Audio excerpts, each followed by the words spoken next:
கேட்கும் பழக்கம் ஏற்பட்டது. விடுதலைக்கு கூட்ட கழகம் செல்வார். ஒரு விடுதலை இயக்கத்தில் ஈடுபடுவதை அவரது குடும்பத்தினர் விரும்பவில்லை. அவரை திருவனந்தபுரத்திற்கு அனுப்பினார்கள். அங்கு இவருடைய மற்றொரு தாய்மாமன் காய்கறி கடை வைத்திருந்தார். கடையில் வேலை செய்ய ஆரம்பித்தார். அங்கும் இவருடைய விடுதலை இயக்க பணிகள் தொடர்ந்தன. வைக்கம் என்ற ஊரில் குறிப்பிட்ட சில தெருக்களில் தாழ்த்தப்பட்ட மக்கள் நுழைவதற்கு தடை இருந்தது. அந்த தடையை நீக்குவதற்கு சத்தியாகிரகம் நடந்தது. அதில் காமராஜர் பங்கு கொண்டார். பின்னர் 1940ஆம் ஆண்டு காமராஜர் காங்கிரஸ் தலைவராக பதவியேற்றார். பின்னர் 1954ஆம் ஆண்டு காமராஜர் தமிழகத்தில் முதலமைச்சராக பதவியேற்றார். கல்வி, தொழில், பொருளாதாரம், விவசாயம் ஆகிய பல துறைகளில் தமிழ்நாடு இயக்கத்திற்கு முன்னேற்றத்தை கண்டது. சேவைகளை செய்பவர்கள் பெரியவர்கள் என்பதை உணர்த்தும் வகையில் காமராஜர் அவர்கள் பல நலத்திட்டங்களை கொண்டு வந்தார். கிராமங்களிலும் பள்ளிகளை கொண்டு வந்தார். அப்போது பள்ளிக்கு செல்லாமல் மாடு வைத்துக் கொண்டிருந்த சிறுவனை கண்டபோது ஏன் பள்ளிக்கு செல்லவில்லை என்று கேட்டார். அவனோ பள்ளிக்கு சென்றார். வயிற்றுக்கு என்ன செய்வது, மாடு வைத்தால்தான் சாப்பாடு என்று கூறியது அவரது வருத்தத்தை ஆழ்த்தியது. எனவே பள்ளிகளில் மதிய உணவு திட்டத்தை கொண்டு வந்தார்.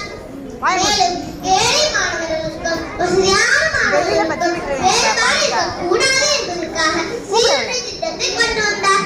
பிற்படுத்தப்பட்ட வகுப்புகளில் சேர்ந்த மாணவர்களுக்கு சலுகைகள் வழங்கப்பட்டன.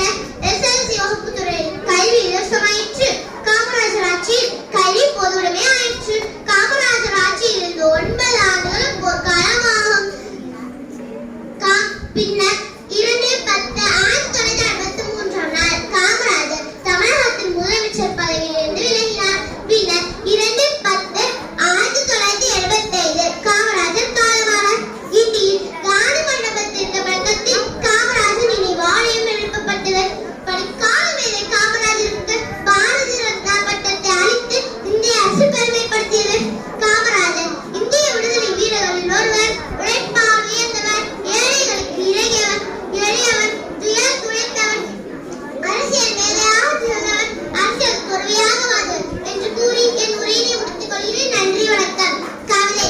கல்வி கற்பித்தவர் காமராஜர். கல்வி கற்பித்தவரா, காலத்தை வென்றவரா, பள்ளிகள் வளர்த்தவரா, பார்ப்போர் சூழ் தலைவரா, 11 திட்டம் அறிமுகம் செய்தவரா, மாணவர்களின் பசியை போக்கியவரா, அரசியலில் தலைவர்களை உருவாக்கியவரா, ஆண்டுகள் பல ஆட்சி செய்தவரா, விருது பட்டியல் பெறுதவரா, வீரமிகு தலைவரா, அணைகள் பல கட்டியவரா, ஆலை ஒன்று உயர்த்திருந்தவரா, லட்சிய வாழ்க்கை வாழ்ந்தவரா, லட்சங்களை விரும்பாத தலைவரா, நேர்மையே ஒரு அடையாளமா, பின் நடப்பாள தன் நலம் திருந்தவரா, வாழ்க காமராஜர் புகழ். நன்றி, வணக்கம்.